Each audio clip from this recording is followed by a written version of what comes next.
Protesting is the way citizens express their objection and disapproval to a specific regulation enforced or decision made by the government. One of the most controversial and well-known political protests in Hong Kong includes the Umbrella Movement that happened in September 2014 and was forced to end on December 15, 2014, lasting for a total of 79 days. It was drawn onto the protests that took place on the 9th and 12th of June, the No China Extradition Law protest. Once again, protesters gathered outside the Legislation Council chanting slogans. The objective was to pressurize the Hong Kong government to give up enforcing the law that allows the Chinese government to extradite criminals via Hong Kong. However, both activities ended in a disastrous riot. It is truly a shocking sight to see the protesters, who have only their umbrellas and goggles to protect them against the tear gases, rubber bullets, and even the beanbags fired by the police. Many started to question the justice in police violently clearing out the protesters. Certainly, the blame shouldn't be solely on the police, as the protesters damaged public facilities and attacked them. However, the same level of brutality was used on people without weapons, nor provocation to the police.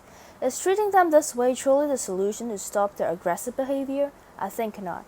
Can it be interpreted as the government obstructing the freedom of protest? Yes, I do think so.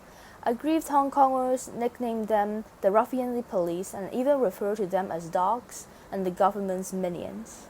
Also affect the police's reputation. During the recent protest, the journalists reported to the Hong Kong Journalists Association that the police were rude and did not care about people's safety. Violence can only make angry citizens more impulsive and repulsed by the government.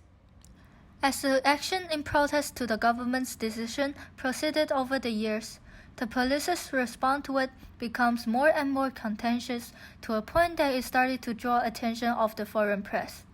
Commissioner Stephen Law disagreed with the claims that his subordinates have been using excessive force and pointed out that 22 of them were injured. But his dismissals with the lack of mentioning of the wounded protesters only added oil to the fire.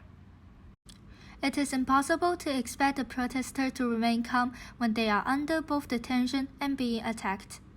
The police were supposed to protect the people and intervene to solve the conflicts, but they had taken to attack those who had little power to defend themselves and become one of the causes of the riot. We are sure that there are better ways to calm down citizens. There must be some changes, or there will be no peace and no end to the conflicts. Expecting the department to apologize for causing injuries seems beyond possible. When the same situation happens again, the government should give very strict orders to the police department as to what restrictions they have when they are on duty. We wish that Hong Kong can remain to be a place with freedom to express one's opinion and thoughts.